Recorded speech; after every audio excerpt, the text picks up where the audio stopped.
Xorazm ahli. Sizlarni 9-oktyabr soat 10:00 da Urganch shahri Avesta majmuasida bo'lib o'tadigan xorijda ish mehnat yarmarkasiga taklif etamiz. Tadbir O'zbekiston Respublikasi Vazirlar Mahkamasi huzuridagi Migratsiya agentligi, Xorazm viloyati hokimligi hamda xususiy bandlik agentliklari uyushmasi hamkorligida tashkil etilmoqda. Mazkur yarmarka xorijda mehnat qilishni rejalashtirgan fuqarolarga keng imkoniyatlar yaratadi. Ishtirokchilar qonuniy bandlik tartiblari, xorijdagi mavjud ish o'rinlari, mehnat shartlari va ijtimoiy kafolatlar haqida batafsil ma'lumot olishlari mumkin bo'ladi.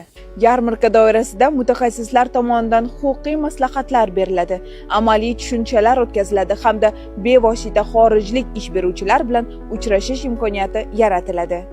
Mazkur tadbir fuqarolarga muhim maydon bo'lib, yangi istiqbollar ochib beradi. Sizlarni mehnat yarmarkasida kutib qolamiz.